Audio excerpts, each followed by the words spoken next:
Well, hello there, Apple Bites. This is your Apple Bite written Ralph talking to you straight from our show here, Apple Bites, where we take a bite out of the apple and share it with you. Today we're hanging out with Danielle and Paul, and we're about to have fun, get geeky, and talk about a bunch of different things. So right off the bat, did you guys see the video? Because I got nothing over here. Yes, I saw it. It was good. I got to see it on two screens, actually. Oh, There's that's two different perfect. spots. Yeah, we're all good, Rafael. Don't worry about it. That was so weird because my computer is like, no, man, we're not showing it to you. I'm like, what do you mean you're not showing it to me? Yes, I saw it. It was good. All right, cool. Okay. As long as you guys saw it, as long as the public saw it, we're good. We're good.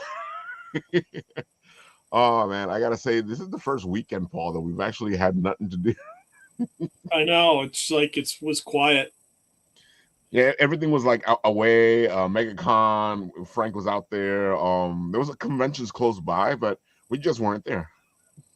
No. When is Bix coming up? That's coming up soon, isn't it? Bix is in April, Right. which is the Brooklyn Independent Comic Showcase, and I think that's our next big one. But April kicks off everything. I think we are, yeah. There's like a couple of small ones coming up, but we're not doing anything till April. Yeah. I think Bix will be the one I go out to in Brooklyn if I don't have a conflict. So we'll see what happens. What's an industry city, and it's a blast. You know, again, I love conventions or things where the location plays a character in the event. Well, not only that, but it's really a great showcase for all these independent creators. I mean, it's just not comic books, it's writers. It's Yep, really phenomenal. I just couldn't. It's definitely a 2 day event because there's just so much talent that's there. So it's really a great event. love it. And it's a Brooklyn Independent Comic Showcase, and we have a lot of friends that are going to be there, so it's going to be an interesting event. We're going to be doing a special Bix show the week of Bix, so you know, just get your mouth watering and your appetites going. That sounds like fun. It's a blast. We it's a true indie comic showcase because you know, a Cool. lot of comic book shows or comic cons call themselves indie, but very few of them have a lot of indie stuff. It's true. It's true. And it's funny because indie is the place to be now. You know, you know this. You do a lot of indie Mm. filmmaking, and we do a lot of indie stuff as it is. You know, that's one of the reasons I love Urban Action Showcase is because we get to go hang out, see all this beautiful kung fu indie stuff and some other Mm-hmm. action indie stuff. Yes. And I gotta say, right now everybody's a little sad because, of course, we lost our big kung fu guy. I know. I know. I mean, I feel like this year has been hit after hit after Yeah. hit in this industry, and I really needed to slow down. It's only March, so. Yeah, 2026. We've already lost a lot of people for, you know, and it's only freaking March. Yeah, you're right. Right, right. It's like, come on, slow it down just a tiny bit. Like I can barely catch my breath. I gotta say, Brendan from Buffy, that caught me completely by surprise. Yeah, I didn't see yeah. that coming at all. And the young lady from I Zombie too. I didn't Yeah, find that out till today. yeah. I mean, it was only yesterday, but still, yeah, yeah. Yeah, but Are you referring to Chuck Norris as well? yeah, that's what we're Yes, talking Chuck about. Norris. Yeah, I met Unfortunately, him in another life when I was doing an independent magazine, if you can believe it. I think Ah, Indie's in my blood, but we were doing film reviews, and I can't remember the name of the something in the Giant. And this guy was, Chuck Norris played a cop, and I actually met him. We were interviewing him for the magazine. It's really cool, and he's just was a great guy. You could tell he was down to earth and just really someone you like to get to know better. It's really cool. yeah. Yep. Everyone that I know that knows him, because I mean, my world is somewhat in the martial arts bubble, and so yeah, every person that I know that knows him has always said that he's just like a kind, sweet, like gentle man that like you just kind of want to hang out with, Yep. So Totally there with you, Danielle. Yep. Agree. that's all I've heard about him myself as well. Is oh, he's a great guy. You know, and you know, it's funny because you know, in this industry, you hear things, so you're like, okay, and then you know, sometimes you hear like, oh, that guy, yes. You know, they won't say it publicly, but behind the scenes, you're like, oh, okay, I gotta keep that in mind. Yes, I mean I've heard those conversations, but not about him. Exactly. Yeah. Yeah. I've just heard good things about him. Some people get upset with his conservative takes on things, but eh. I mean, there's a piece of it that's to each their own, right? In the Yeah, sense of like exactly. we all still respect and appreciate his work and all Mhm. the things he did. So It's okay to have a difference of opinion. I mean, everyone thinks differently. If everyone thought the same, you know how boring this place would be. oh my gosh, it'd be so boring. I always think it's funny because geeks fight all the time. Geeks are constantly fighting. Well, that's Oh, Who's because everybody's got a better, different opinion. Superman or Goku? Who's and they have those deep fights, man. They get angry at each other. Oh yeah. Oh what's yeah. what's this Peter Parker falling in love with Mary Jane? He fell in love with Gwen Stacy. What's the problem? See, that's the other fight.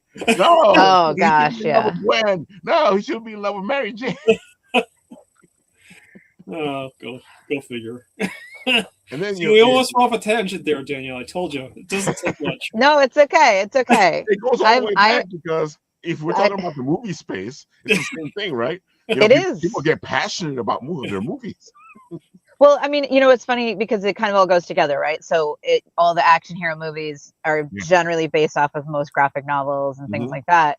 So for me, being on the other side where I'm in the film side of it, I go and read the graphic novels because I want to know why everybody's fighting and I want to understand like what the story is. They're like, wait, who is this person? Why do I need to care about them? So then I'm like the reverse fan, right? Like I gotta say, like, one of the things that upsets me the most about the industry itself, and I know we've talked about this on the show before, it's that whole concept of if you're doing like one of these productions, they these big wigs don't want you to go read the comic. They don't want you to go check out the stuff, and you're like, dude, it's the source material. Yeah, it's the original source. Why not check it out? You can pull from it. Because they're like, we're doing our version of it, and that's what it is. Okay, you do your version, but I still need to understand. Exactly. But it's so funny because anytime that they don't listen, the actors don't listen to the bigwigs, though they do a better job, even if they're not following the source, of being the character because they have a better understanding of who the character is. Exactly. There's a deeper understanding and meaning of the backstory and where the concept comes from and things like that. Yeah. I don't know, man. It just bugs me out, and a lot of the times I just feel like they're so wrapped up, and it's the whole industry. They're so wrapped up in doing whatever they want to do, and self-important on what they're doing that they don't seem to care about the source material. Yeah, no, I agree. I mean, even outside of the world of comics or anything, you can look at even like the recent film of Wuthering Heights. Like that film is not the book at all. Like I've read the book, that film is not the book. Like totally different, same names, but that's pretty much it. Like there's a lot of stories out there like that too. So I don't know. Teach their own, I guess. I get you. Because our pal Michael Oden has been bitching and complaining about the Odyssey because they're like, oh my God, have you seen what they've done with the Odyssey? Oh God, well, material and changing things. I just got upset over watching Cleopatra on Netflix, so it's like that's why they call it a docudrama. They should really say docudrama. Yeah, yeah. It's like there's no documentary aspect here aside from the people and the names that they're using. That's about it. Yeah, I think they have to be careful. They're getting a little too deep into the weeds with using some of those terms so loosely, I think. Yeah. Because half the time, it has even nothing to do with the source material. It has nothing to do with it's a whole other project. It's turned into something else. And it always bothers me when they're like, "Oh, you're calling it the Odyssey, but it's not the Odyssey." Yes. Yeah. I mean, we're gonna see. I guess we're gonna see what happens, right? But we'll all show up and see. That's the other piece. Is like now everybody's still gonna go and see it because they want to know. So they still have the draw. They still think they've got the fans. Oh, definitely. We're gonna have Michael Oden on, and he's gonna be telling us why exactly, because he's a big history buff. All this is wrong. Well, I wait till it comes on streaming service. I can wait. I don't want to pay for it. Sorry, I'm cheap that way.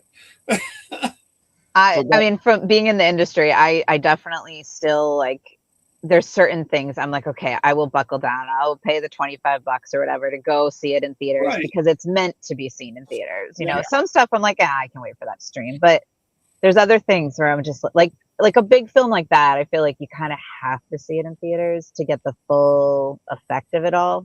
But I always tell people that I saw Die Hard in theaters. Okay. And then I saw it on TV. It's totally different, right? No, you have to watch Die Hard in the theater. It's a whole different movie. It's a whole different thing. It is. It's a whole different movie. Yeah. I don't mean to go off another tangent here, but what I used to do with my kids growing up, the first time I saw Star Wars outside of the theater on a big screen, I got the projector, I got the speakers, and I got my laptop, and I put it on the garage. It was awesome. Yes. It's like, yes. It's still a big screen. Of Star Wars and Lord of the Rings. It was awesome. Yeah. It's like, yes. It's great. But that's the way to do it. And it's funny that you're saying that, because before, that's what would happen. Somebody would get one of the reels and show it off somewhere else, but you still would get that movie experience because, it was still showing in a bigger screen. It's like a drive-in. Yes. It's really cool. Yeah. So Danielle, why don't you tell them who you are? Give them the spiel. Give them all the stuff. Let them know who's talking here. That way they know who you are. that I can actually sort of kind of know a little bit. I am Danielle Harper. I am a actress, a writer, a producer, and a director. I am yes, that's my Instagram. I am blessed to have spent the early years of my career on stage. I was a professional ballet dancer for 15 years and then transitioned to theater and music theater. And I did a number of off-Broadway plays and shows until my body sort of started to give out and was told I had to find another source to be creative, and found myself in the stunt community in film and television from friends in the industry. And so I transitioned still through the movement bubble, I guess, from dance into stunt work for film and TV. And I did stunts for probably about a year and a half, and then realized that I also already knew how to act. And so I started taking film and television acting classes in the city. Nice. And I transitioned fully over to film and television. And then I did about 4-ish years in film and television. I was able to be on I was able to work on a number of shows like Blue Bloods, Madam Secretary, The Following, in small capacities. But I really kind of got my feet wet, did a lot of independent films, did a lot of independent horror films, and still kind of held on to that stunt bubble, was able to do a number of sort of action movies and action TV shows, web series, got to fight with swords a lot, which is always fun. And then I actually decided to stop everything. I fell in love, got married, had 2 beautiful boys, and took about 5.5 years off to raise them. And then, yeah. And like literally dead stop, like didn't talk to anyone in the industry, like shut all the doors, got rid of my agent and my manager at the time. Wow. I didn't think I was coming back. And then my very dear husband kind of said to me, sweetie, a part of you is missing. The boys are okay. We can handle it. Go figure out what that is. And so I said, all right, I guess I'll submit. I'll reopen like a backstage account and just see what happens. And so I did. And I ended up with the bit part in a senior thesis film for a woman who's now one of my best friends. And realized I still loved the business, but I wanted to do it on my terms and not the way the industry had been forcing me to do it before. I said, fine, but I want to make my own rules kind of. And so since then I decided to go back in nice and slow. And then the strike happened, and slow was an understatement. I basically went from projects to nothing.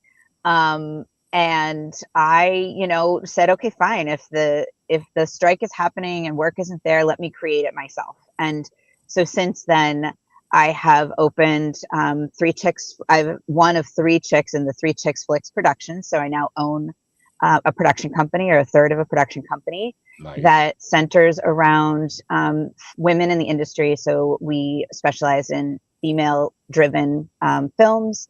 We have built like a tutoring mentor program, so that if there's women in the industry that want to learn to direct, they want to learn to write, they want to learn to produce, they want any aspect of the industry, they can come to us and work on our sets, and we can teach them and guide them. We offer screenwriting classes, we offer acting classes periodically throughout the summer. And the person that's thesis I was in is actually also one of the 3 chicks as well now. And she also owns America's Epic Film Festival, and I am now the executive director of that film festival. Whoa. So all the weaving and interaction. Yes, it all intertwines, right? And I've now been the executive director for that festival this will be our 3rd year in May, which is exciting. And so since then, I've just kind of found a way through kind of the grind of it all. I've written and produced in about 3 projects in the last 2.5 years. I still work on the indie circuit. I just wrapped on a film that our friend Shannon, our mutual friend Shannon, is on, Hellbound Covenant, which is a feature film. That'll come out sometime. On Friday the 13th. On Friday the 13th. Yes, you saw me in costume. And I'm on a streaming show right now called City of Honor, which is very surreal and exciting, especially because I'm playing it my own way, right? Like I'm finding my own path this time around, and not following the rules, I guess. So I am blessed and honored that I'm on that show. And we actually have a screening this weekend, which is super exciting. And I just did my first female filmmaker fundraiser for women in the industry. We picked 3 female filmmakers to showcase their work. We did some Q&As, and we had a sold-out crowd. So that was really exciting. I'm obviously a very big advocate for women in this industry. But at the end of the day, I'm really an actor who loves to put the pieces together. Right. So I love directing and writing and producing, but my first love is performing and acting. And so I always appreciate when I get an opportunity to just act. So I love all the other pieces, and I'm very blessed and honored to be producing and directing a number of films in the near future. But my first love is still as an actor, and to tell the story and to bring breath to a character. I'm blessed to say I'm a working actor, and I'm finding my own path and my own way through, and I'm an open book. I'm happy to talk to people, teach them, help them grow, be their cheerleader in the back when you think you're doubting yourself. So I gotta say, we were supposed to have you for our film topic show a couple of weeks back, but you were like busy at the moment, and you didn't get a chance to come on. And and it's funny because you're hitting all the notes that we were hitting on that show as well.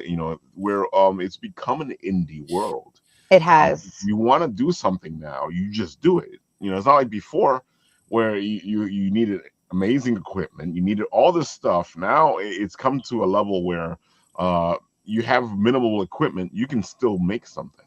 Mm-hmm. Yeah, I mean, it's interesting for sure. This time around compared to when I was more mainstream. Mm-hmm. I mean, obviously financially, it's a different conversation, mainstream versus indie. Yeah. But like I said, I sort of get to play by my own rules in a way.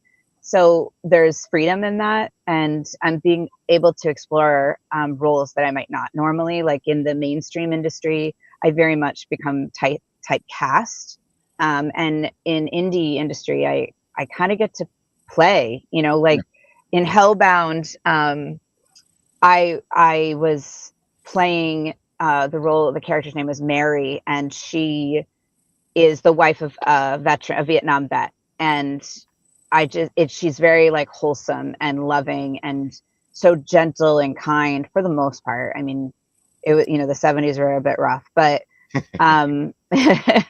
but I don't often get to play the doting wife. I often am, and some of this is just me, right? But I often am the detective or the lawyer or like the cop or whatever the case is. I play strong women, but not strong as in like strong as a mother, strong as a wife, strong as in like an actual authoritative role.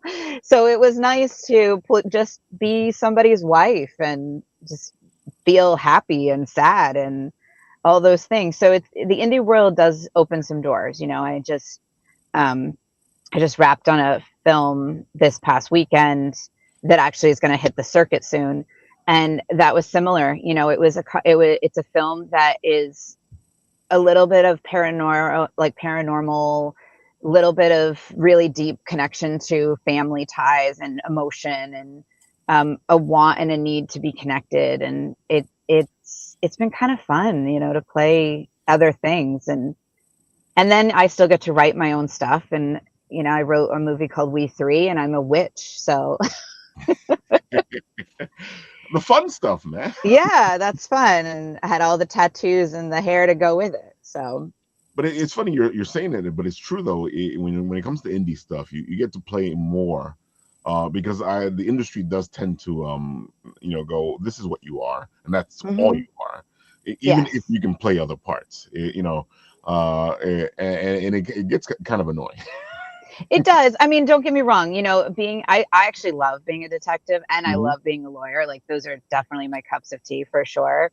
But it also is nice to stretch my legs in other artistic ways as well. So one of the conversations we were having during the film talk show was Markiplier and what he's done, because it kind of shook up Hollywood.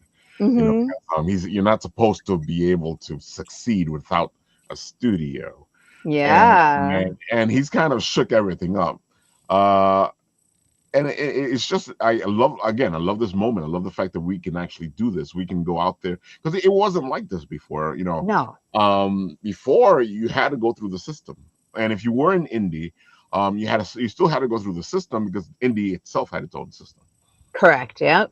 Now it's a whole new world in many ways. I was down in Texas in December, and I did an interview on their like local PBS, and my whole sort of spiel, besides my big push for women in the industry, was also like about just greenlighting yourself. Like, if you believe your story and you feel that you've got your feet on underneath you and you can go with it, go with it. Like, the world is literally your oyster. Like, why not see what happens? Because this is the time. When else are you going to get to do this? I love the fact, and we're talking about it now, like Urban Action Showcase, it actually has awards for shorts. Yes. For doing the short films, and you don't have to have the major camera. You can do it off your phone. The whole thing is to get it in there and get it done. And it's come to a point now where you can get your little script, you can get your bunch of friends together, who get all the stuff together and go out there and do it. And it's so funny, because I always look at people, because they're like, well, this and then that. I'm like, dude, just go do it. Just have fun with it. Because a lot of people even ask me, oh, Ralph, I want to get into podcasting. How do you do it? I'm like, you made your first show. And they go, what do you mean you make your first show? You're gonna make your first show. If you don't make your first show, you're not gonna know what's right, what's wrong, what's Exactly. Yes, very much so. Yeah. In some ways, it's like trial and error, right? If you don't take the leap, then you don't know what's going to stick, or throw things at the wall and see what sticks. Everybody started somewhere, and I feel like what's happening is that people are paralyzing themselves. Yes. They've given themselves this workup to what the industry is, to what everything is. And it's not even just indie filmmaking, it's indie comic making, it's all that stuff. People get into their own heads and they stop themselves. They become their own worst villains. Well, they have to be perfect right out of the gate. It's just like, no, I mean, you kidding me? It doesn't. You got to trial and error it. You really do. You do. And also, I think at the end of the day, life is a world that we should still be learning in, right? Like, I'm a perpetual learner, and I still take acting classes. Like, I still have coaches. I'm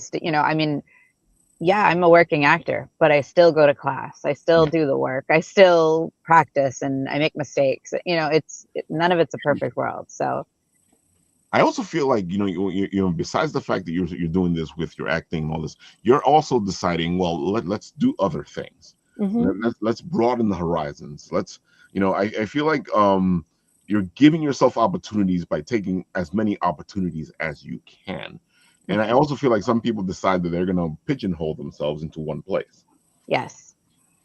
Yeah, I mean, if you had asked me that 10 years ago, or like said, hey, would you ever do this or that? I'd probably look at you and be like, are you crazy? But now, I'm, like I said, I'm a perpetual learner, and maybe it's because I've got kids and I'm watching the world through their eyes in some ways, where I'm like, you know what? Why can't I do that?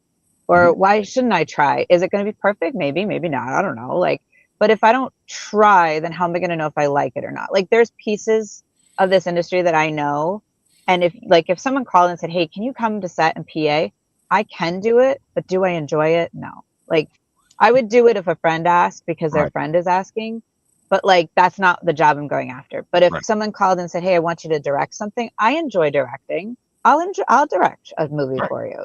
Like, I've done that. I've done a number of movies, and I've done it enough times to know what works for me, what doesn't work for me, but also know that I'm still learning and that there's plenty for me still to like learn and grow and develop on. But it's funny because what you're saying is you would not have known that you didn't like these things until you did them already. Yeah. So now you know, okay, I don't want to do that again. Right.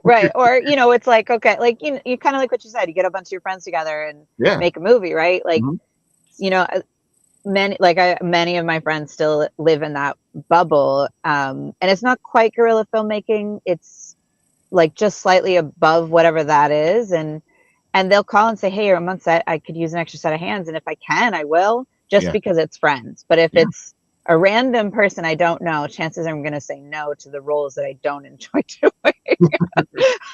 That makes sense, though. These friends, you're like, okay, I know why I'm doing this. Right. When it's a stranger, I'm like, okay, look, dude, I will help you out, but I don't want to do that. Right. Yes. I'll do these 5 things, but not that. Exactly. Yes. Oh man, but I love the I've been in it for long enough now. When I got back into it, because I went to school for broadcasting, and then I was gone for a while. And my friend was like, dude, you need to come back because that's what your degree's in. I'm like, I've been gone for 10 years. Yeah. And they're like, dude, but come on, just jump back in. So she had me jump in and do extra work and do other stuff. And each little bit that I learned and each little bit that I did actually propelled me forward in the direction that I was going to go. And like you, I finally realized I like this. Yes. and if you were asking me this a couple of years ago, I would have been like, no, because I was the camera guy. Right. Yeah. I See? wasn't in front of the camera. And I feel like I understand your journey.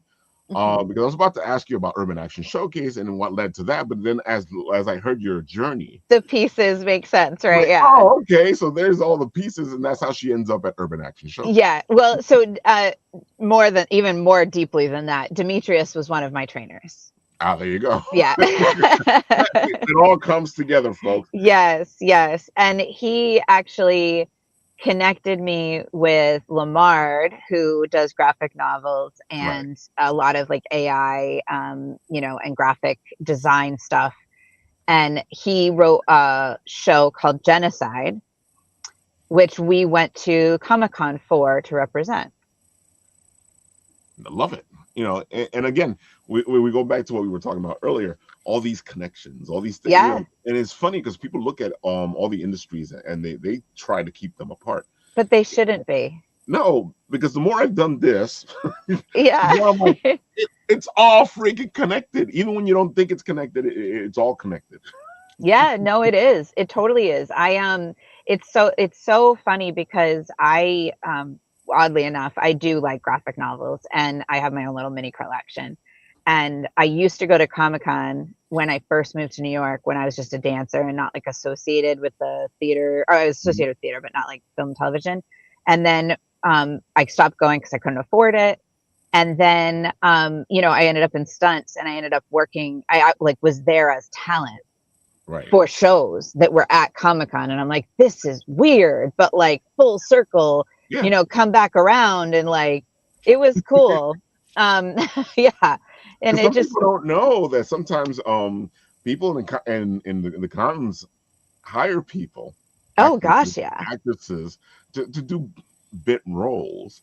Because it's Yep. pretty much what you're doing. Well, so the one year I did go as like a bit role, and then the next 2 years after that, I actually was there to like sell the show, right? Exactly. You know, like, you know, the panels and things like that. Like we Oh, were yeah. part of the talent panels and things, and it's just, I don't know, it's just very surreal and very weird when it all comes back in full circle like that. But nobody thinks about that. Nobody Yeah. thinks, you know, these are the people they're hiring because you know that's what you do sometimes. You need you want to, even sometimes with comic book creators and their tables, they'll hire a cosplayer. You know, Yes. because it brings the attention. Or they'll hire an actress who bring the attention. Yep, I was one of those.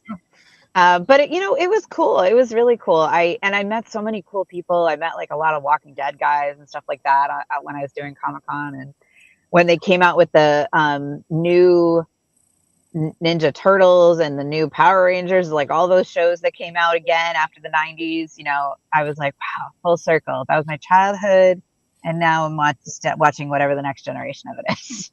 Exactly. Yeah. And see, again, there goes those connections again, where people don't think about it, because your nerd and geeky shows, they come from somewhere. Yes. Yes. And you know, and honestly, I will say, like all of my I consider myself a geek, but all of my friends in my bubble that are geeky people, we all are like fans, like deep fans, in you know, in our own way, and it's like a unique fan, right? And so Right. when you find people like that, there's such a deep connection to something and someone, and it's so interesting. And like at the same time, those are the same kinds of fans that you get for television shows. Like the Exactly. Walking Dead fans, the TV Walking Dead fans, holy crap. But they're the same kinds of geeky fans as like comic books and all these other things. And it's all the same. It's all transferable.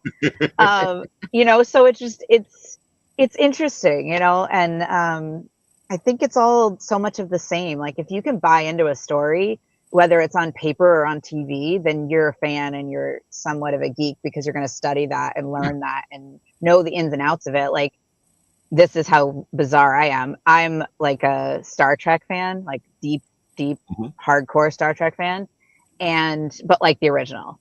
And people don't get that. And I'm like, I know that the set was basically cardboard boxes, but like, I don't care. No. It was it. Like, this was it. I will watch it on repeat, like, you know, and that's it. Like, that's what it is. It just shows you. It's like, I think that's why people get so upset, right? When they adapt a book that has such a following to a movie, and then they change the whole premise of it. Yes. It's like you're belying the whole fan base. It's just like the reason why this is so popular is because the book was so great. And I don't know what it is. They have to change things about it. You know, I agree with you, Danielle. I'm a big Star Trek fan since I was a kid. And it's like, yeah, you're right. What made that show was the stories. The stories were unique and they were different and they were original, you know, and that's what really made that whole show. It didn't really matter what it was, you know.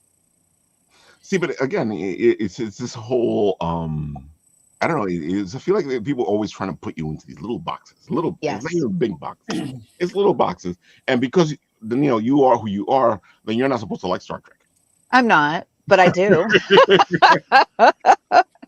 You know, like I'm expected to like all that stuff because look what Ralph does, you know, and you know. But then when I start talking, when I start getting you don't like Star Trek? What, you don't like Star Trek? Wait, what?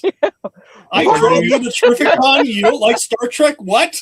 Oh no, it's usually when I start getting into the nitty gritty of filmmaking. You know, like I see. About one of those films. Oh, go, you watched that? Yeah. Well, you know, I'm with you. I agree. Ralph, I totally understand and agree with what you're saying, where they like people try to put us in boxes, right? Like I am the biggest nerd and nobody would put that with me, right? Like if you look at me and you see what I do, you're like, that doesn't make sense, you know, like, but it does if you know me. Like Firefly is just making a real comeback, by the way. Super excited about that. But like you're saying though, like I've worked with you at Urban Action Showcase, so it makes complete sense to me. No, it does, because you know me in that setting, right? But like if you show up and you see me on set and I'm playing a person who's about to die, probably not going to make sense. Like why I'm a huge like random sci-fi fan, you know. But I think you know, what's interesting is I find that, at least for me, my bubble of things and interests goes, and maybe because I took 6 years off, I don't know. I've just accepted like that's part of who I am and that I have to be okay being that. And you Right. either take it or leave it, right? Like I'm friends with some heavy hitters in the industry and they have been put in a box for sure. And I kind of look at them and I'm like, I love you to death, but I'm not letting people do that to me. No. You know, like I'm going to do these interviews. Like I'll talk to people, I'll do interviews. Are they going to know me like deep down? Are they going to hang out and get a drink with me after? No. But like, I want people to know that it's okay to be cool and weird and geeky and funny and strange, Exactly. but then still be able to like show up on TV and be a lawyer and like, you know, I don't know. I want that to be okay. Yeah. And I completely get you because they're constantly, especially with BittenAppleTV, they're constantly, Ralph, you concentrated on this aspect of geekdom, or that you concentrated on this thing, or you concentrated on that thing. You know, you get more views, it'll be a better show. And I'm like, but that's not me. Yes. I like everything. I want to touch everything. Yeah. It's like ADHD Exactly. with all the things, right?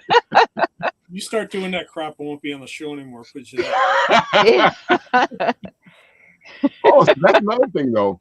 Like with the Trekkies and the Warriors, or whatever you call them, the Star people, Star Wars people. You know, they get really deep into their stuff. So they do. When I like Trek and I like Star Wars, they're like, "Oh, no, you need to pick one." Oh no, okay. So I'm with you on this. So I'm also a huge Star Wars fan, and normally Trekkies and Star Wars fans are not one and the same. But I am both. But I also have my own reasons for being, right. Like, so that's the other thing. People have to accept that there's reasons behind things. Star Wars has a personal connection. My dad was at the premiere of the original Star Wars movies, and he knew all of the actors involved because of his profession at the time. And so for me, that like immediately connected Star Wars, and then I just fell in love with it. Connection, yeah. Right? Like, and I mean, I fell in love with it in the end because my dad had this super cool connection to it. But then I was like, I guess I'll check it out and watch it.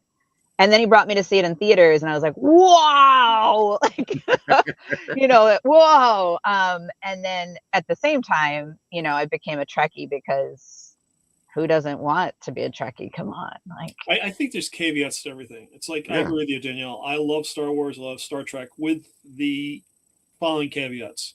I don't like 7, 8, 9. Sorry. Okay. Don't like 7, 8, 9. They sucked. All right. 1, 2, 3, 4, 5, 6. I'm there. I love Star Wars. Okay. Yes. And Star Trek. Love the original series, Next Generation, Deep Space Nine, Voyager. I can take Starfleet Academy and just drop kick it out the door. I just like, it's so bad. It's not good.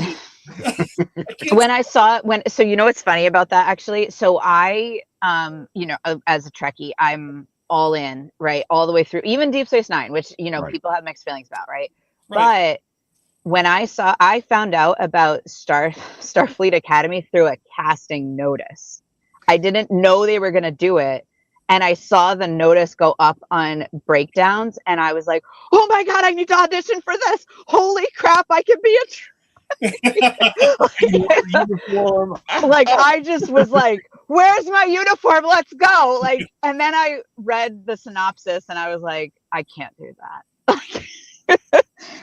And I was very sad. Like, in some of it's just, I'm also like older than I was when it, you know, 20 years ago, it would have been great.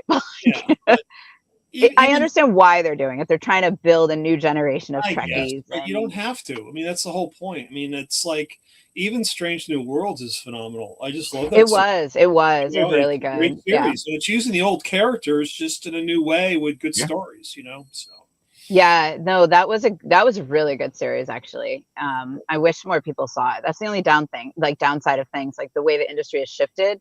I find that streaming is a beautiful thing in many ways because it allows the indie industry to explode in its own right, but at the same time it's taken so many things off of like just cable, and nobody has cable anymore, but cable was the way you had your information. And if you waited on a cable show, you made it. Like, it was guaranteed views, X number of millions of people, you know.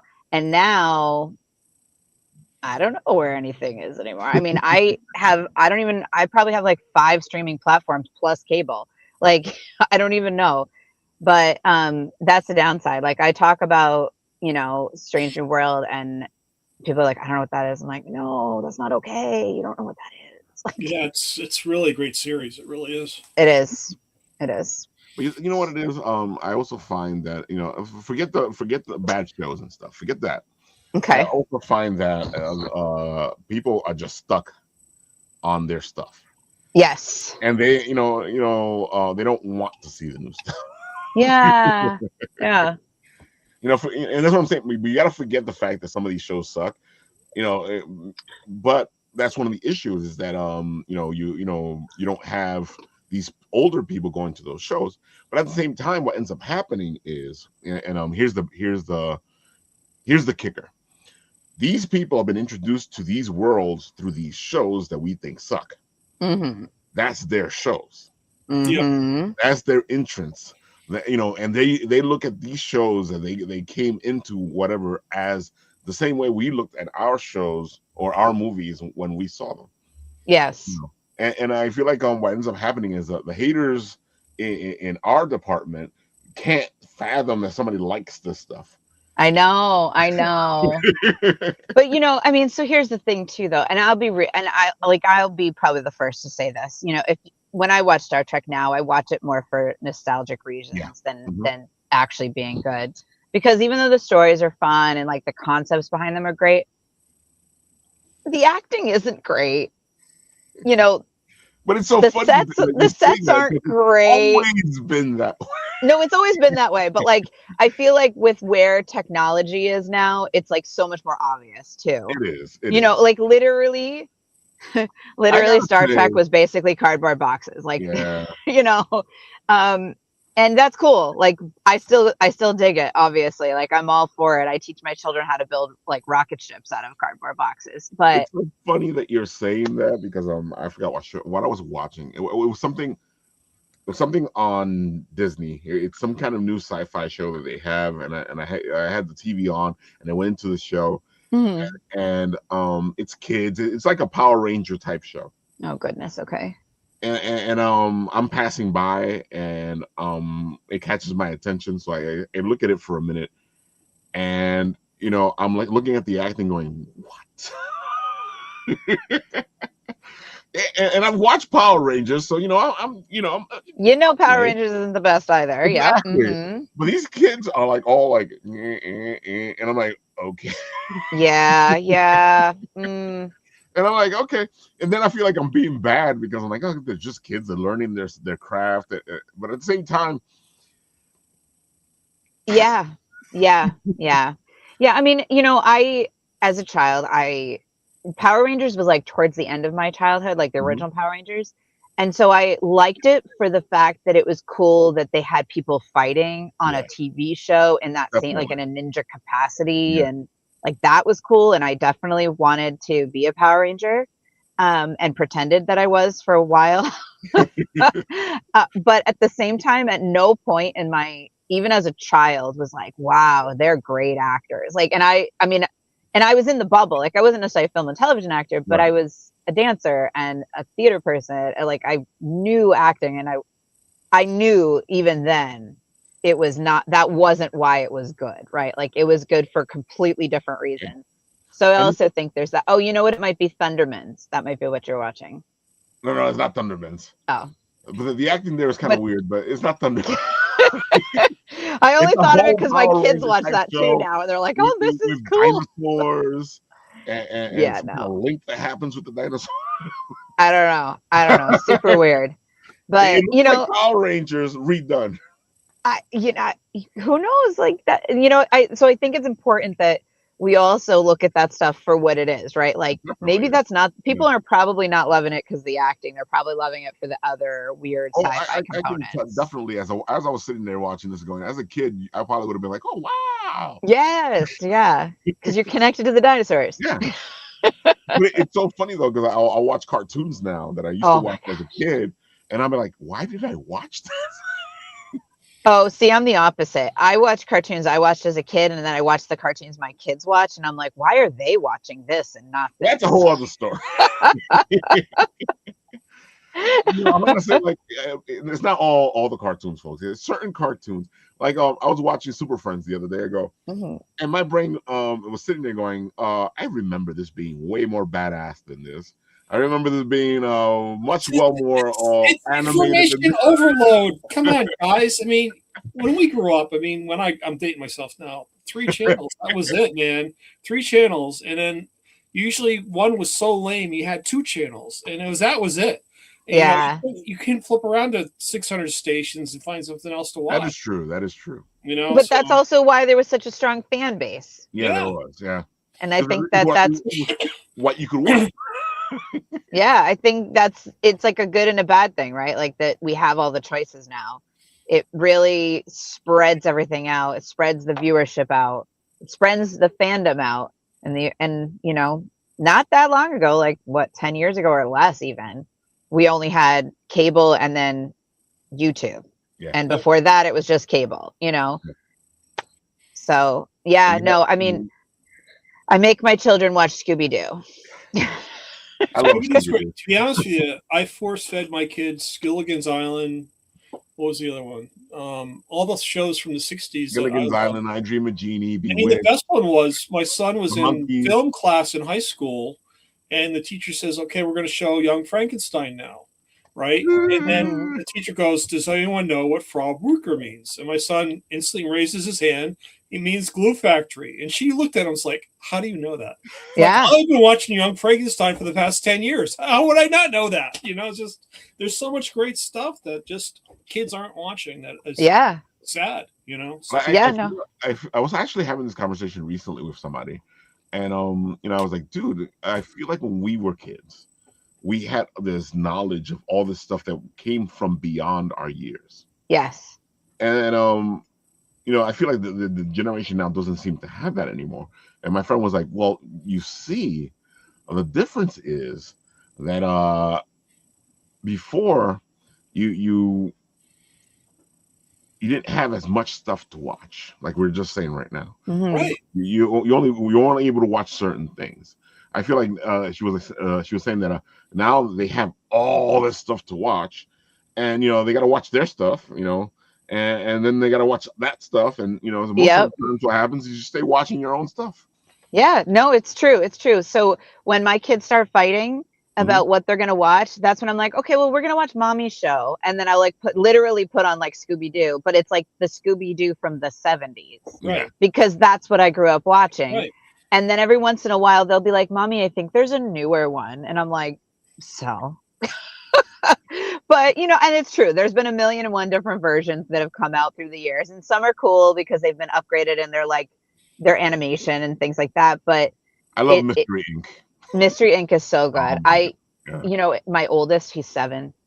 He said to me the other day, he's like, Mommy, why didn't they finish the show? Because they only did like 7 seasons of Mystery Inc.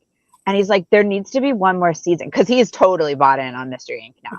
And he's like, I need to know what happens. I don't know why they didn't. And it was just so awesome to like hear him be like, I want to know what happened. And he needed to know, it was great. I mean, then I was like, that's it, buddy. That's it. Like, you need to watch shows all the way from start to finish. You need to know what happened. You need to know the characters' names. So. Oh, but that was the sad thing when we were younger, though, is sometimes shows just disappeared off the face of the earth. Well, it still happens now. It still happens now.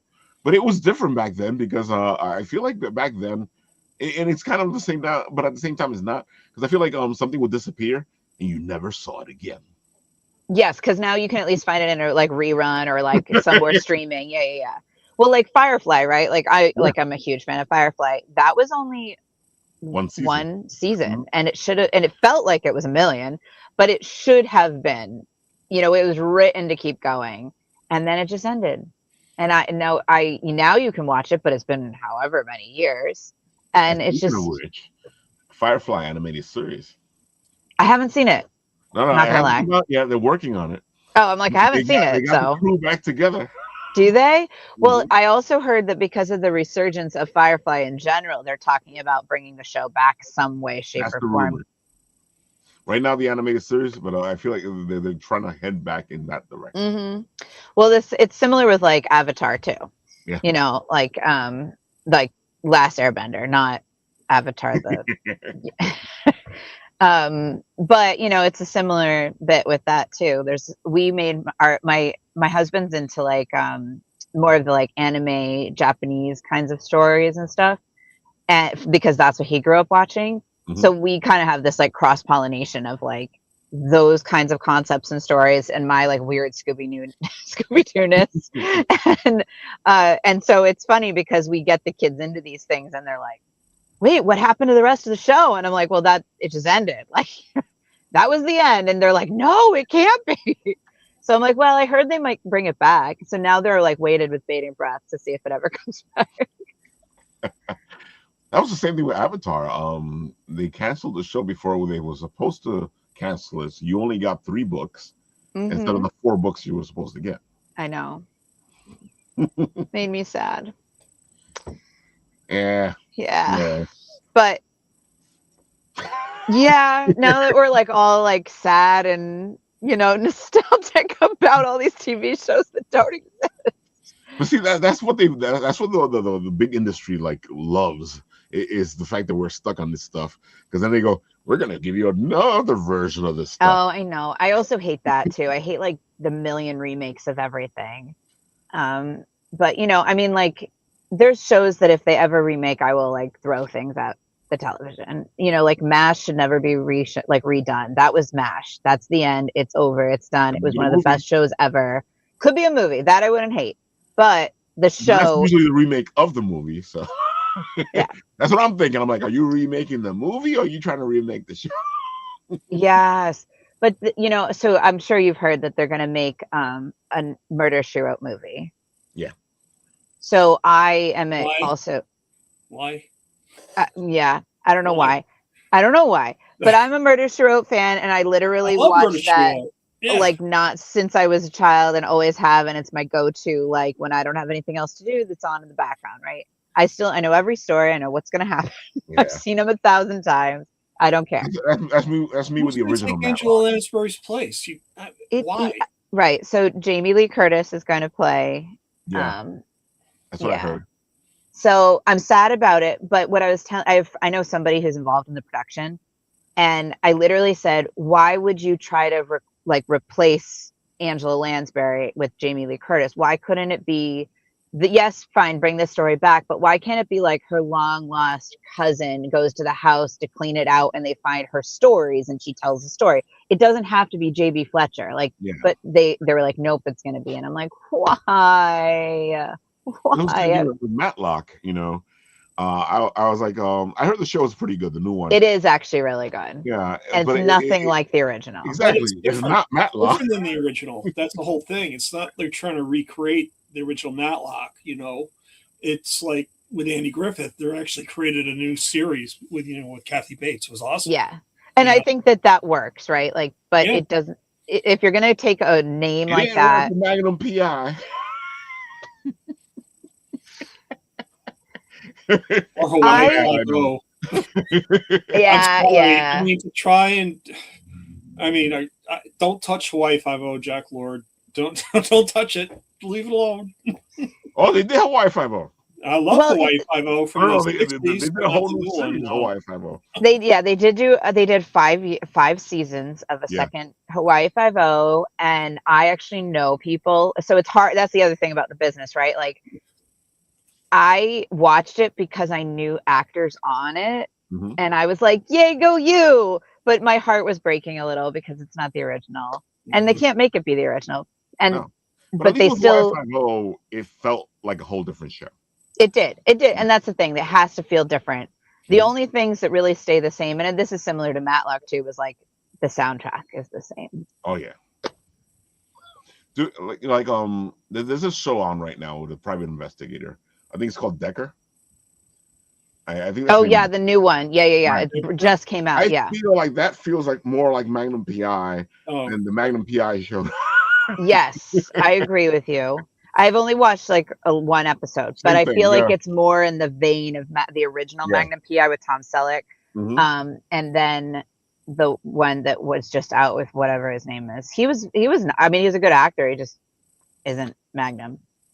But Again, Tom that Selleck was is, one of those times where they try to recapture it instead of making its own show. They try to recapture. Correct. Yeah. Yes, which I think is why it only stayed on for like 3 seasons. But also, to be fair, what people wanted was a continuation with Magnum PI because he's still alive. They wanted a continuation to the story, and I feel like that's why that one was doomed. It was because they were looking for a continuation of the story, and there was a treatment out there where Magnum's daughter would have continued the whole thing, and Magnum would have still been in it. Oh, that would have been interesting. I mean, I think at this point Tom Selleck is probably pretty much done. Just knowing him and his story and having worked with him, and he's a good man, but he's getting up there in age, and it's not easy anymore. Blue Bloods finished, right? Yes, Blue Bloods is done. Yeah. What was it, a year or two ago? Almost 2 years ago. Yeah. That's what I thought. Because I know that I was watching and I was thinking the same thing. I was like, Tom's like a little up there. He's still doing Blue Blood. He is. And I mean, I'll never speak badly of anybody because I'm a firm believer that everyone has good days and bad days. I agree. And it's not fair to judge, especially celebrities, on like your one-time encounter with someone. Exactly. I was lucky enough to work on Blue Bloods quite a bit off, towards the beginning of the show. And I did get to work with Tom a few times. And my very first impression of him was like not good, actually. It was like a really bad day for him. But I also didn't know his story and like his deal. Right. And I was so mad. I was like, no, you're Magnum PI. You can't be a jerk. Like, no, just no. And then I ended up working with him again, like, a couple of weeks later. Person, and he was just so sweet and kind. Yeah. And I was like, okay. See, that's the one I know. Just had a bad day, right? Yeah, exactly. And you have to remind yourself of that. But from what I heard, that like towards the end, it was getting physically harder for him to like work. It definitely. Well, you could see that watching Blue Bloods. Yeah. Like, I would watch his scenes, and I'm like, and not that he was acting badly. It's just that you can feel he's every step was hard. Yeah, exactly. Yeah. Yeah, and he's a big man, a really big man. Like you don't think it. I mean, you kind of could see it in Blue Bloods because they purposely, I think, played it up a bit. But he's such a big person that for him to move, he starts moving slower. That was the same thing. He was much bigger, but with Andre the Giant, like near the end, and he was still pretty young. He was having trouble moving around because that's a lot of weight and body to move around. Yes, yeah, absolutely. Mm-hmm. Yeah. Aw. Back to the nostalgic. Oh, definitely. Yeah, I told you folks that we were going to go all around. Yummy's like, I finally got home from TKD class. Nice to see you again, Paul. Nice to meet you, Danielle. It looks like you've got a lot of stuff doing on. If you were to recommend one place to start with your stuff, good question. Where would that be? In what way? Like with stuff as in like all the stuff that you do. If you were to tell somebody, well, this is where you would start to check out Danielle. I would say check me out on Instagram. That kind of gives you a full perspective, I guess, of who I am and she knows that part, but I think she's trying to figure out the projects you worked on. Oh, okay. So on IMDb, you can look me up on IMDb, and it gives you a pretty good laundry list of things that I've done in the film and television world. IMDb in the early 2000s wasn't like a super used thing, so a lot of like the stuff I did on Blue Bloods and The Following and that stuff isn't up there because they only put principal actors. I was not that. Well, in all fairness, IMDb kind of works with the fact that people are plugging this stuff in. Correct. Yes. It's not usually them just doing it. And Correct. Yeah. so It's if somebody production hasn't plugged it people. in, Yeah. So early in its early days, yeah. production didn't plug in Oh no, like no, I know because the bits and you had bobs to and like get yourself a paid subscription so you can add all the stuff that you wanted that you needed to add, or add other stuff for other people. correct. Yes, exactly. So, but I will say, the new stuff is all there, and a fair amount of the older stuff is there as well. So as far as like seeing all of those things, that's where you would probably see the list. So, which project would you suggest? Um, you know, mm, so I would say that City of Honor is a big, and some of that's because it's like forefront of everything at the moment Mhm. for me. The City of Honor is a big thing. It's new, it's fresh, it's shot on really beautiful cameras. The cinematographer is amazing. Um, and it's a fresh idea, and the show itself in many ways stands for who I am. I didn't have anything to do with the production side, nothing to do with the writing. I'm a hired actor, but it falls into the bubble of who I am in a way. Like, this show is centered around a metro police force of whatever given city it is. And it shows the sides of having minorities in positions of power. So the main character is Latino.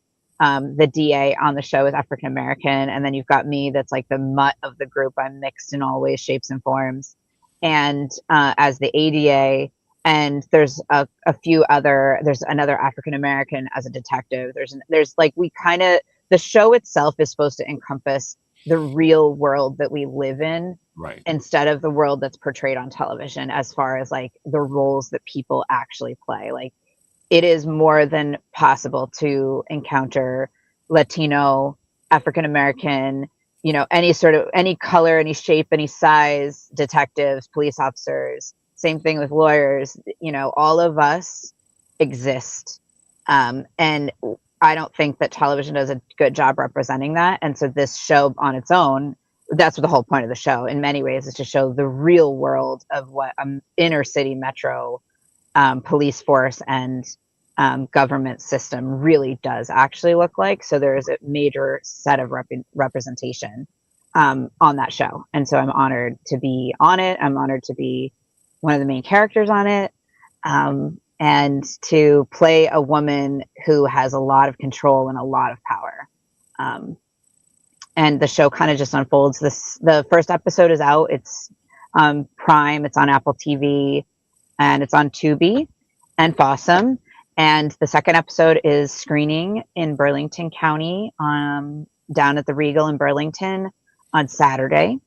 And there's still a few tickets left. So if you're around and you want to go hop, skip, and a jump down to Burlington, they're doing like a big premiere thing, red carpet interviews, autographs, photos, all of that stuff. And 90% of the cast will be there. From like the main cast will be there. And yeah, I mean, it's got some really amazing, talented people on it. It has Marcus Taylor from Straight Outta Compton. He plays Suge Knight out of Straight Outta Compton. And Felix Cortez is in it. He's in Cobra Kai. So like, we've got some, heavy hitters on the show, and it's an indie show showing what the real world of a metro, like, police inner working government system actually looks like. Everybody keeps referencing New York Undercover. I don't know if you remember that show, but but it's like that, but with better cameras. uh, but it's got that, it's grounded, right? It tells real stories. It makes you feel for those people. It's not all pretty and fluffy the way that a lot of other shows are right now. And so it has feet, it has legs, and I'm happy to be on it. I'm honored to be on it. But that's where I would say to start, as far as just like finding me. I mean, I've got a lot of things coming out this year. And that'll be exciting. So you'd have to follow me on socials to figure that out. But I like to post in Premiere, and I'm the sneaky person that does the BTS videos. It's like, come outside, ha ha ha. But I also, there's so much still that you have to hide from the whole world, and you guys got a small taste of Hellbound on the Friday the 13th special. Yeah. And I can't tell you what happens in that movie, but you got to see one little piece of it. Yeah. So that movie is going to be scary. Yeah, folks, we'll have her back on to talk about it. Shannon's on the show all the time. We'll have Danielle back on to wax poetically about it. And of course, I've put the link into the comment section so you guys can go check out Danielle at her Instagram, so you guys can get all the beautiful information from her as she does her things. Yes, I'm always posting. Yeah, you pop up on my feed a lot, so I'm like, okay, cool. I know where she's going. Well, okay, so that's the other thing, right? Like, I'm sure, the world probably has figured this out, but I chose to go in this direction on my own, and I don't have representation anymore. And the business is such that you have to stay relevant and public to some degree, right? Like, obviously, there's things. If you know me, I don't post X, Y, and Z. Like, there's certain, like, I very rarely post anything about my kids on purpose. Like, I don't need the world knowing about that. Yes, the world knows I have children, but outside of that, they don't know the rest, right? But so I am having to post and do my own press and do my own publicity. Yeah. And that, the drill. That's how we survive, like it's weird. And I've had opportunities where I've auditioned and I've been told I don't have enough followers and I don't get parts over. That bugs me out. Yeah. Yeah, it pisses me off too, but it's real. So, that's why I kind of push people towards Instagram, because whether I like it or not, the numbers matter. Thankfully, like in the indie bubble, it doesn't seem to matter as much. Like you generally get the job because you're good. Or like, I shouldn't say you're good. You're right for the part, because you could still be good and just not be right for the part. But as far as mainstream, they actually care. And especially if you're like an unknown person, they're not going to take a chance on an unknown person in a major role, even if they're like good, for a big, mainstream project. So it's tricky. And we have, I sit on a bunch of marketing committees for different projects that I'm associated with. And that's the conversation all the time. Like, what can we do to get influencers to show up to this or to show up to that, so that we can get that extra press bite or whatever. And it sucks that that's how you have to think, but that's the world we live in. Is, yeah. Especially now, it's always like, which bugs me out, because then you have the companies out there. They go, F you, influencers. Well, I mean, to be honest, there's a part of me that's kind of like, yeah, I don't know if I really believe this is a job, but at the same time, obviously it is, like it's a new thing, and I am learning to figure it out, I guess. I mean, I'm not an influencer, and nor do I want to be, but knowing influencers moves the needle, right? Do you want to be an influencer? Dude, because it bugs me out, because then they start throwing us, and what we do into that influencer thing. I'm like, yes. I'm not an influencer. I showcase things, but I am not an influencer. I do believe there's a difference between an influencer and media. Like podcasting to me is like podcast, radio, like the news, like I don't want to say that that's all. I guess broadcasting, right? Like to some degree that kind of fits in a broadcasting bubble. But I think that's all marketing, and that's all important, and it's all relevant. And those, like, I listen to so many podcasts, like when I'm driving from set and stuff, and it's interesting and it's fascinating. And it's just another outlet outside of the radio. But I think it sucks that we all got pushed into a bubble where we have to sort of become these weird influencers. Oh, definitely, yeah. And we're not. It's like, oh, you don't do stuff like other influencers. I'm like, I am not an influencer. Yes, but I will never say no to somebody who wants to send me like a free pair of sweatpants to test out or something. Like, That's what you we want used me to to do try? You want me before. to try on your jumper? Sure, I'll do that. Influencers. That's what we were doing before. We Were just you? weren't called influencers. Setting the bar a little too low there, Danielle. He should be saying, "Yeah, I'll wear that $30,000 necklace for you, no problem." Okay, so that Cartier diamond necklace that you want worn on the red carpet, I will happily do that. I have a red carpet on Saturday. Can anyone help me out? There you go. See, I think Yummy says it here. I feel like an influencer shares themselves while Ralph shares everything he finds. That's fair. That's fair. So Paul, I see Yummy's talking to you. So why don't you tell the people all the good stuff? Give them the spiel. Tell them why you're here, co-host. Well, I'm here co-hosting because I met Rafael. It's going on 3 years ago at Garden State Comic Fest, and I was pitching my game then. I'm still pitching it now. It's called Time Enforcers. It's a role-playing video game and digital comic book that makes learning history fun. And it came out of COVID. I just wanted to make the learning history a lot more engaging than what I saw was happening to my kids during the time when they were doing virtual learning. I said there's got to be a better way for kids to get involved and actually want to do things in terms of learning history and have fun doing it.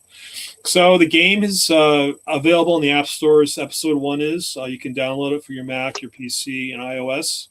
I'm currently working on episode 2. This is always meant to be an episodic adventure. I love the old Batman series from the 60s. It's one of my favorite series of all time. And I just was trying to keep it in that vein. So it's like tune in next week, next bat time, next bat channel type thing. And that's how I envision that, Time Enforcers being is going to be like what happens next. And that's what episode two is all about. It's featuring 4 new heroes. We are introducing Amelia Earhart. We're introducing Togo, who ran the Serum Run in 1925 in Alaska. We're introducing Nico Time, who's actually based on the detectives from the 1940s, like Sam Spade and Philip Marlowe. And then we're introducing a new character called Maisie the Mechanic. She's actually a graduate of MIT and Caltech, and she's actually mastered in thermodynamic. No, let's get it straight, Paul. I got so many terms in my head, it goes screwy, but temporal dynamic physics. So she's actually this really whiz-bang scientist who plays as a mechanic for Amelia, but she actually knows what she's doing. So it's really meant to inspire kids, to let them know it's like, yeah, if these people can do it, you can too. And that's where you learn about, how people can do things, is going back to history and finding out what it's all about.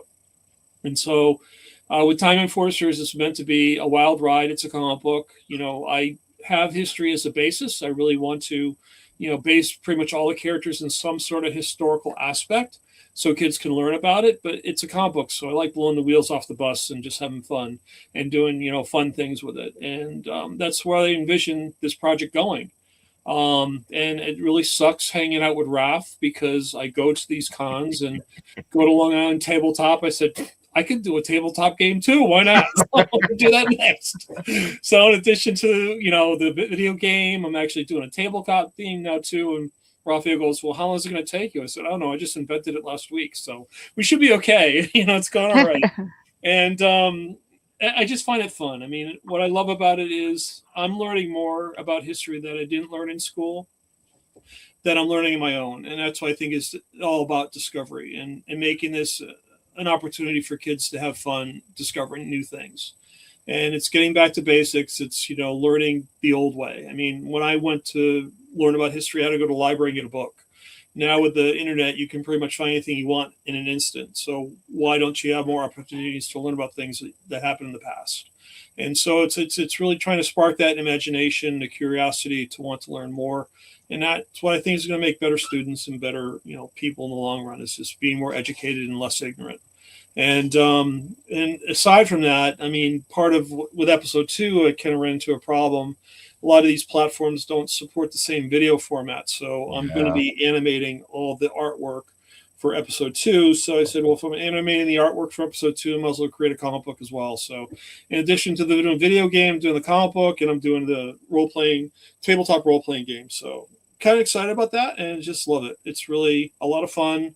I mean, I see improvements I can make in episode 1, and that's what episode 2 is going to be. It's going to be a great experience. I mean, if you are a video game fanatic like I am, I love Galaga growing up as a kid and blowing up aliens flying in space. That's what episode 2 is going to be. It's going to be Amelia Earhart's Vega 6 3D plane, which she converted from her Vega 5B.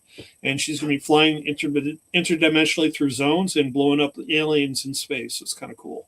So I've shown Ralph, the play action on it, and it's really a lot of fun. So it is, folks. Really looking forward to that. Should be good. And like Yemi That's awesome. said, it's only $1.99 on Steam. Come on. Yeah, pick it up. I see a lot of people looking at it, but not many buys. But that's okay. As long as you're looking at it and people are aware of it, that's all I care about. So that's really cool. Yeah, thanks. I just I think with this game, it's going to be, I'm going to say like a grassroots effort, but it's really growing awareness. And I think as more people become aware of it, the more they get interested in it. And that's what really warms my heart when it all is said and done. It's just, if I can get someone turned on to learn about history, that's all that really matters. So. Do you have a history background? No, only that, when I went through COVID with my son, being a huge Civil War buff and seeing the experience he went through, I just wanted to take a pencil and stick it in my eye. It was awful. And I said, there's got to be a better way. So that's what really... COVID was bad for learning. Yeah. Yeah, COVID was rough. Yeah. The kids, the educators, they were thrown into a crucible, right? They had no tools, no content, and they expected to learn in a classroom where, most of the kids had their monitors turned off. No collaboration, just sit down and watch a blank screen for 2 hours. That doesn't make sense to me. There's got to be a better way, so. Yeah. Well, I am a history buff, so I might have to check this out. Yeah, check it out. I mean, we got I've actually spun this off. I appeared at with my wife at the NJEA last year, as well as EdTech Week. Mm-hmm. And the reception was phenomenal. People just saw the benefit to getting back to basics. Everything's like AI now, AI this, AI that. Yeah. You don't feel it is. AI is a tool, and it's not a learning platform. It's a tool, and so you have to use it as a tool. And that's what the way I look at this is, providing a platform that's just not using tech, but it's also ingraining those basic skills that kids, I think, it's being overlooked for them. Journaling, doing a journal every day in an actual book that you actually sit down and write with, doing the research on your own to figure out what it is you need to figure out, and then taking that research together and then getting in a group and presenting it. I keep hearing from people, I would rather die than do a public speaking engagement. It's like, why? All public speaking is practice, just getting up and just talking in front of people and not getting nervous about it anymore. So that means a lot of people didn't have the experience of, actually standing in front of a class and showing what your ideas are, and then taking the hopefully constructive criticism to go back and do better things. I mean, you got to have a little tougher skin and realize it's not so bad. And if you make a mistake, you learn from it, just go from there, so it's kind of what I'm trying to do with this whole program, which, is still invigorating for me. I just love working all hours of the night and doing as much as I can and pushing forward as fast as I can with it. So here we go, folks. We were talking about it. I'll play it through. Well, this is our Nick video. The City of Angels, 1947. The war is over, but the streets still feel like they're fighting someone. Cool. Something sinister. The air is thick with the whiffs from Pan's 24, all-you-can-eat blue plate special, hot asphalt, and bad intentions. Neon signs buzz and flicker, casting purple and green halos into the puddles. Ripples that shift the wrong way, like the streets casting reflections of someone or something that should not belong here. That's where you'll find me. Nick of Time. Detective, time enforcer, and the guy they call when history's about to get itself into a knot. Some folks say I'm as tough as a $2 steak, and they're not wrong. But I've got a soft spot for the ones worth saving. The lost souls, the underdogs, the ones who never got their fair shake. I've chased crooks down back alleys, across oceans, and through centuries. And I've learned one thing. Time's got teeth. Bite the wrong way, and it'll chew you up quick and spit you right back out. But me? I keep my rules close, my friends closer, and my watch on tight. Because in this city, and in this job, if you're not watching the clock, you're already out of time. Rafael, man, you still give me shivers when I hear that last line. It's so cool. It's so great. I love doing that video. It was really cool. You did a great job with that, dude. It looks fantastic. Yeah, I mean, I'm gonna get to the point. Hopefully, I can start premiering more active screenshots. So it's like that's what I'm looking forward to, is rolling this out. Right now, I'm just totally focused on trying to get the comic book done for Garden State Comic Fest in June, and I've got about 10 more pages to do, and it'll be good. But it's going to be premiering a lot of new concepts for episode 3, and I'm just loving it. It's really a blast. It's so much fun. I gotta say, I can't wait to see it. You've been showing me bits and pieces of it. It looks really good. Yeah, it's funny. It's like I'm an artist, but I'm not a comic book artist, and I'm starting to learn comic book art as I go. So my style is starting to change over the course of this book. I'm like, this looks like 2 different guys doing this thing. It's so funny, and it's like I'm trying to get it done as fast as I can, and it's just like, wow. I'm either drawing quicker or I'm just doing things differently. I don't know what it is, but the panels are starting to look much different than they were like even 2 months ago. It's so funny. Well, and there's part of your origin story when, like, in 10 years, when people are loving it and going, well, it's got to be like this. Now we know why. They're like, how did you first start doing comics? Well, you see. I just sat down and did it. Hey, that's the theme of today's show, folks. Yes. Take a stab, try it. What the heck? You throw it against, it's like The Odd Couple. Throw it against the wall. If the spaghetti sticks, it's done. So you're good. Folks, I hope you love today's show. Check out Danielle where she is. Check out Paul where he is. And of course, you are here at Apple Bites. Check us out every week on Mondays at 7:30 p.m. Eastern Time and Wednesday at 10:30 p.m. Eastern Time for the Written Writ.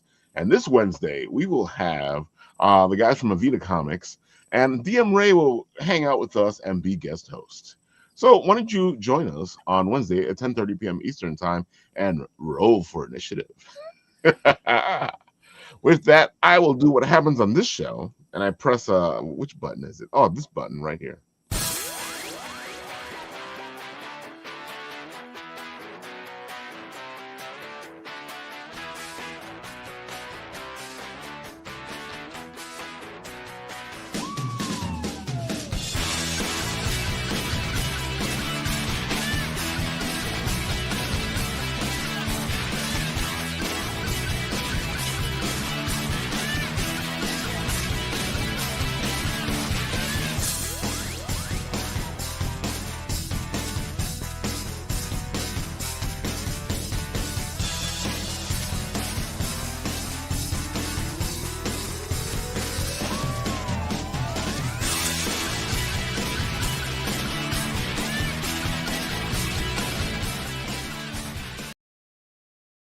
Go buy Time and Forces. What do you